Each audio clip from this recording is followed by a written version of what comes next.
गुरु भगवान के प्रेम के अनंत शुक्राने हैं। देखिए, हम संसार में आए हैं, मनुष्य शरीर मिला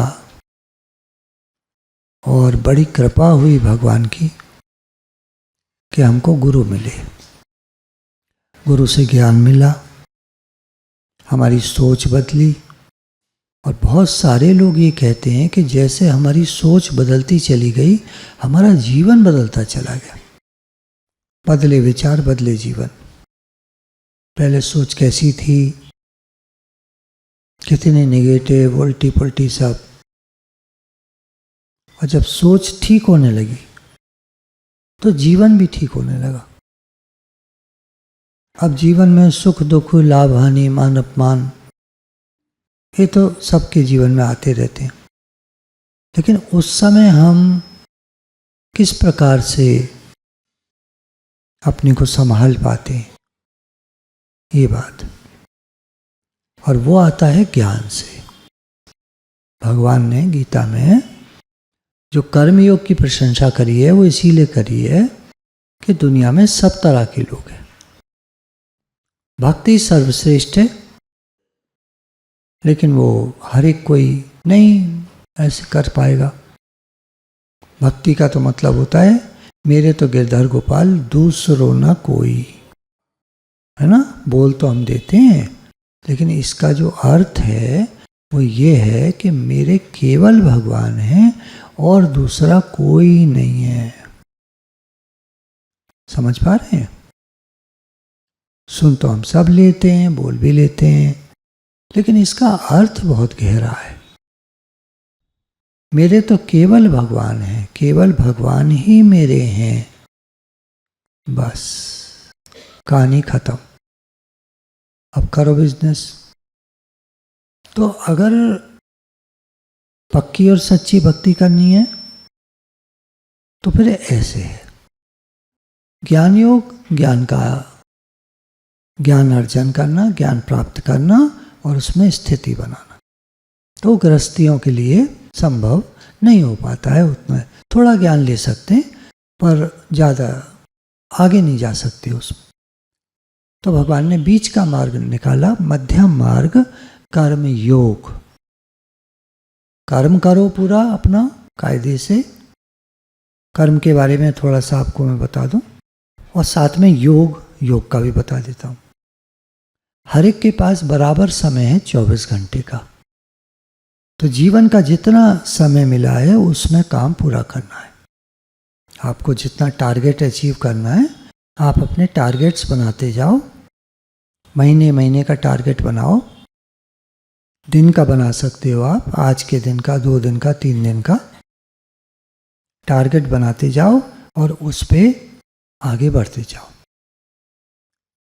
समय बहुत ही समझदारी से खर्च करना चाहिए, क्योंकि बीता हुआ समय वापस नहीं आता। और ऐसे लोगों के साथ रहो जो व्यस्त रहते हैं, जो अपने काम को बढ़िया तरीके से करते हैं, उनको ढूंढो, उनके साथ रहो। फालतू लोगों के साथ रहोगे तो फालतू समय चला जाएगा।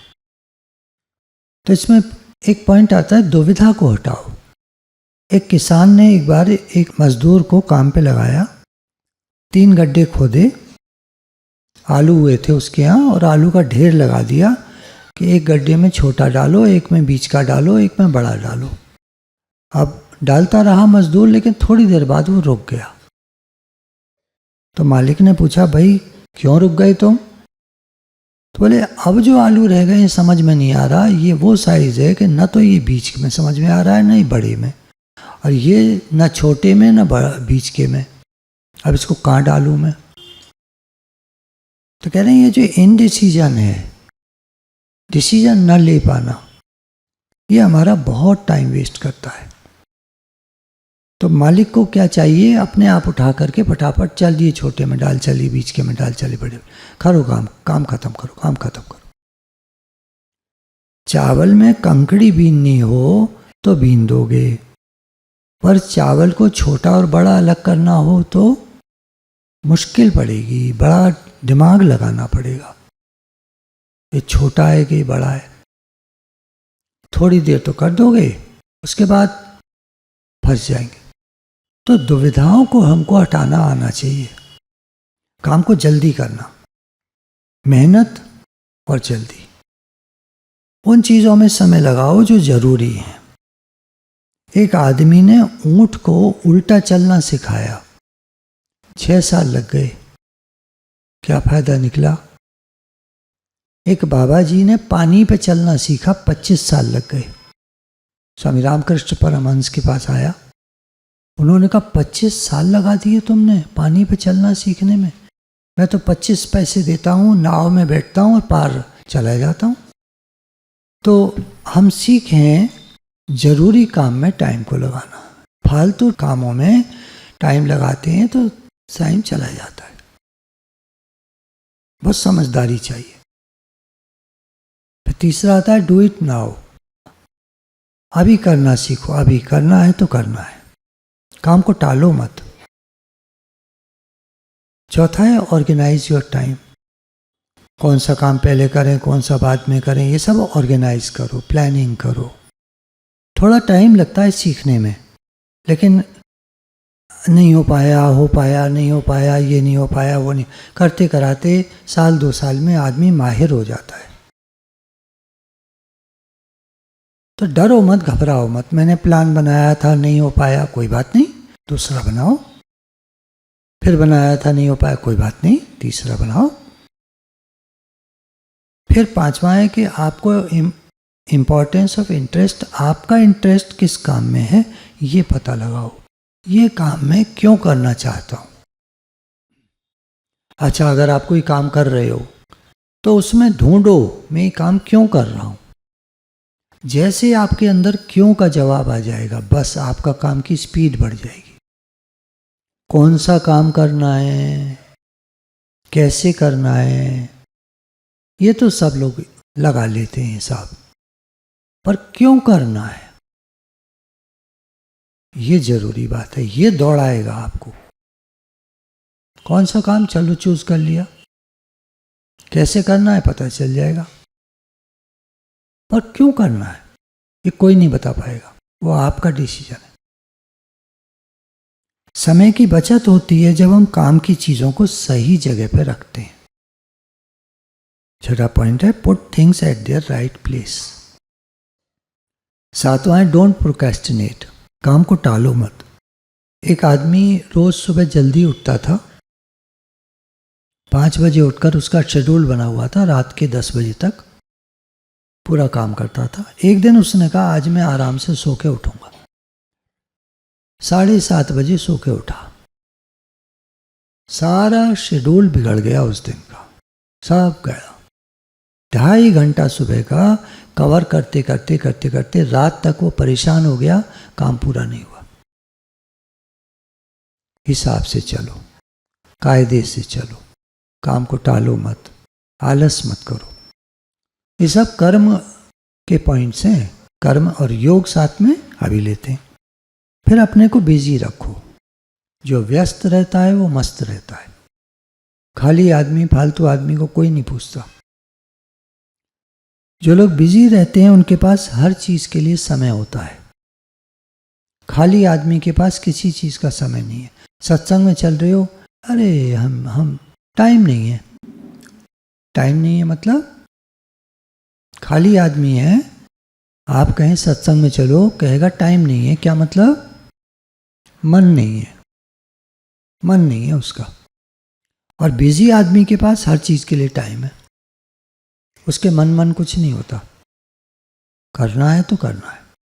संडे को सत्संग होता है, चलोगे? हाँ चलो, एक बार तो होकर आते, अच्छा लग गया तो फिर चलेंगे।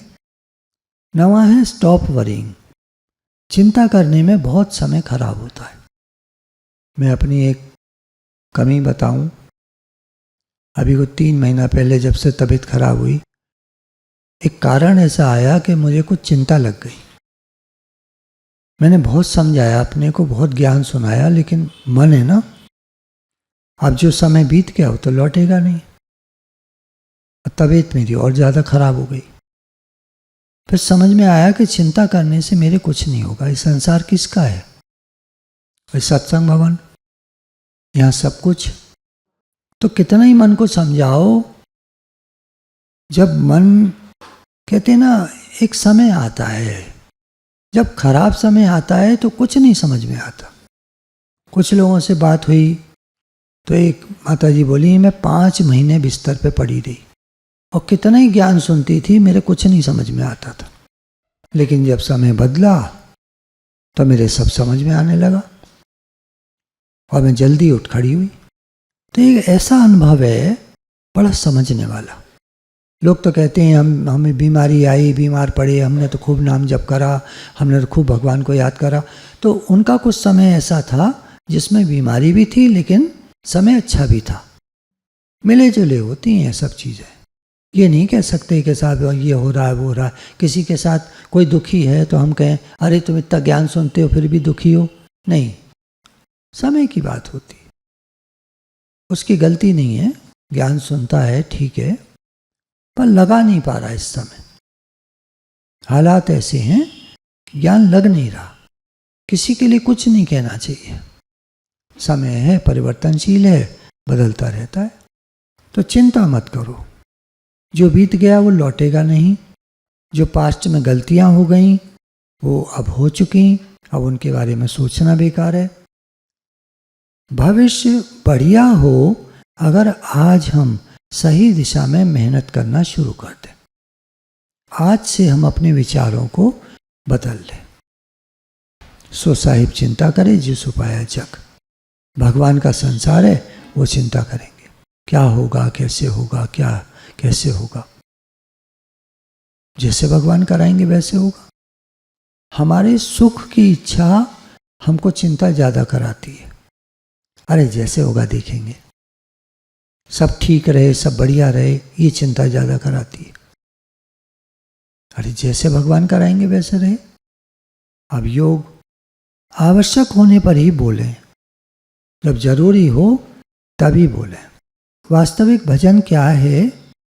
भगवान आपसे आप याद आवें, अपने आप याद आएं, ये वास्तविक भजन है। ये योग के लिए रास्ता है। हम योग लगाना चाहते हैं, काम हम कर रहे हैं, ठीक है, काम की बात हो गई। अब थोड़ा योग की बात। बरसों से सत्संग कर रहे हैं तो भगवान स्वतः याद आए, करने न पड़े। नाम जप करना पड़ता है, नाम जप करते हैं, ये हो गया। एक नाम जप होता है, ये बढ़िया बात। भगवान को याद रखना, उनका नाम लेना, गीता सुनना, उनके चरित्र सुनना, भक्तों के चरित्र पढ़ना सुनना, ये सब भजन है। नाम जप करना, ये सब भजन है।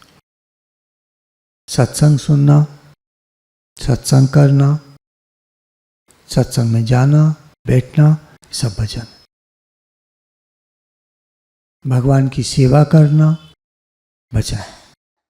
जैसे प्यासे आदमी को जल की स्वतः याद आती है, करनी नहीं पड़ती। भूखे आदमी को खाना अपने आप याद आता है, याद कराना नहीं पड़ता। ऐसे ही भगवान हमको स्वतः याद आए। भगवान स्वतः स्वाभाविक याद आए, मीठे लगें, ये भजन है। भगवान की आज्ञा अनुसार चलना, ये भी भजन है। गीता में जो भगवान ने बातें बताई हैं, भगवान के गुण, प्रभाव, तत्व, रहस्य को जानना, ये भी भजन है। मेरा भक्त कैसा होता है इसके बारे में बताया है, ये पढ़ना, वैसा बनना, ये भी भजन है।